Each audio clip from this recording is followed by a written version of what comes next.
पुनरावृत्ति चाहते हो या इस टॉपिक को सबको समझना चाहते हो? नहीं सर, समझना चाहते हैं? थोड़ा सा 5 मिनट के या 7 मिनट करीब हो जाएगा। हम इसे कहते हैं शिक्षण चक्र। चक्र मतलब एक ऐसी प्रोसेस जो कि अनवरत चलती है, जिसका कि शिक्षण से पूर्व तैयारी का फेज, शिक्षण जो हम क्लास में जो भी कुछ भी काम करें, और उसके बाद शिक्षण के पश्चात, ताकि हम उन्हें यही चक्र दोबारा से इफेक्टिवली इस काम को हम चला सकें, शिक्षण को कर सकें। तो हमारा जो टॉपिक है आकलन, ये शिक्षण के पश्चात वाला हिस्सा है, और मेरे हिसाब से अगले दिन की नींव इसी पर आधारित होती है।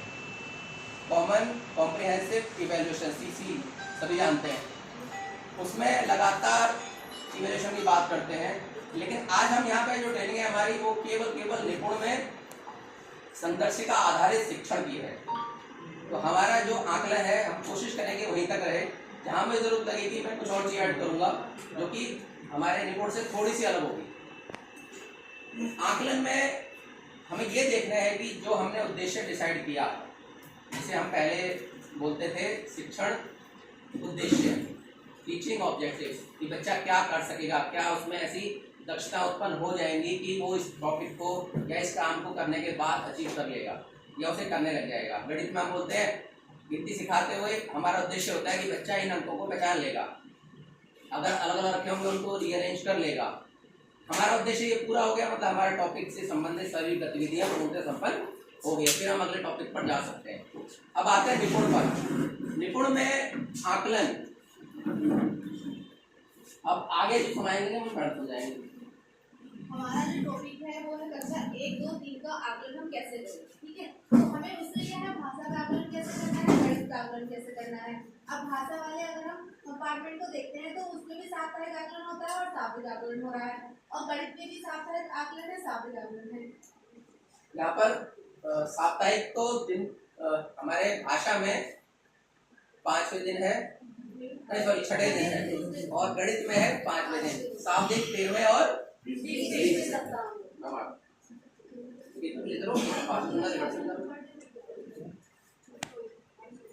इसमें भाषा में जो है हमारा हम जो बच्चों का आकलन करेंगे उसके बाद में हम ये अपने लिए भी करके रखेंगे। तो हम बच्चों को बांट कर इसमें हम बच्चों को बताएंगे, बच्चों को नहीं बताना, मतलब ये हमें अपने लिए ही करके रखना है कि बच्चा किस तरीके से कितना सीख रहा है, कितना नहीं सीख रहा है, हमारे लिए।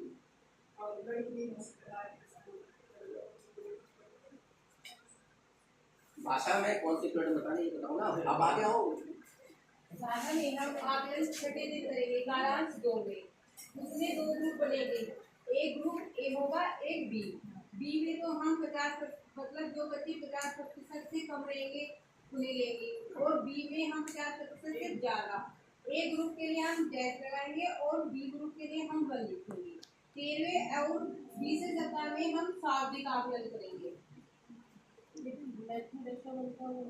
5 दिन शिक्षण करने के पश्चात हम ये जांचेंगे कि हमारा बच्चा उस सप्ताह में पढ़ाए गए टॉपिक्स पर कहाँ तक उसने अचीव कर लिया है। मूल्यांकन करेंगे हम 6ठे दिन कालांश 2 में। उससे हमें पता चलेगा कि कितने बच्चे अबव 50% स्कोर कर पाए, और ये स्कोर केवल शिक्षक के खुद के लिए है, वो ना तो बच्चों को बताने हैं ना ही बच्चों को उसको पता चलना चाहिए। ये केवल आप अपने पास ही नोट करते हैं, ताकि हमें ये पता रहे कि बच्चों के साथ हमें ज्यादा मेहनत करनी है। तो उसमें जो विद्यार्थी हमारे 50% से कम स्कोर करेंगे उन्हें हम ग्रुप ए में रखेंगे, ताकि उन पर हम अलग से थोड़ा सा ध्यान रख सकें, और दूसरे जो कि 50% से एवरेज से अपर जाएंगे उन्हें हम ग्रुप बी में रखेंगे, और उनका सहयोग लेकर ही हम ग्रुप ए वालों को आगे पुनरावृत्ति कराएंगे। बोला बताओ। एक चीज रह गई है, प्रयुक्त सामग्री की हम आकलन करेंगे तो वो करेंगे किससे। तो 2 चीजें मैं मेंशन की है यहाँ पे। एक है कार्यपत्र, जो कि 2 तरीके के हो सकते हैं, पाठ्य पुस्तक में ऑलरेडी दिए हुए हैं, वहाँ से हम आकलन कर सकते हैं। दूसरा है हमारा स्वनिर्मित, हम खुद से भी बना के, जैसे बताया गया है कि कुछ टॉपिक पढ़ाया उस पर हमने समझा दिया, लेकिन ऐसा हुआ कि उसको थोड़ा एडवांस लेवल का और समझाने की कोशिश हम कर रहे हैं, तो हम उसके लिए खुद भी कुछ भी बनाकर बच्चों से पूछा जा सकता है, तो अपने हिसाब से क्वेश्चन उसमें हम लिमिट कर सकते हैं। दूसरा हमने लिखा है निपुण लक्ष्य ऐप से भी अगर हम भाषा का आकलन कर रहे हैं तो ऑब्वियसली निपुण लक्ष्य ऐप की हेल्प से हम करेंगे, या फिर हम बिग बुक ले सकते हैं या सहज सकते हैं, जिससे भी हम चाहें हम देख सकते हैं कि हमने जो सिखाया है वो बच्चा सीखा है, कहाँ तक सीखा है, कहाँ इम्प्रूवमेंट की जरूरत है, कहाँ नहीं। रिपोर्ट संदर्शिका में मुख्यतः हमें तीन ही चीजें बताई गई आकलन के लिए। पहले है कार्यपत्रक जो कि 2 हैं, एक है कार्यपुस्तिका में दर्ज किए गए कार्यपत्रक और दूसरे टीचर स्वयं अपने हिसाब से बनाएगा। कुछ बुक्स उन्हें बच्चों को हम पहले दे चुके हैं, तो कुछ बच्चे ऐसे होते हैं जो सारा कुछ पढ़ चुके होते हैं, तो उनके लिए बहुत कॉमन हो जाता है। अब मुझे लग रहा है कि यार इस बच्चे को थोड़ा सा आगे बढ़ना चाहिए, अगर 2 अक्षर के पढ़ चुका तो 3 अक्षर तक लेके जाऊंगा, तो उसके लिए मैं स्वनिर्मित कार्यपत्र का निर्माण कर सकता हूँ।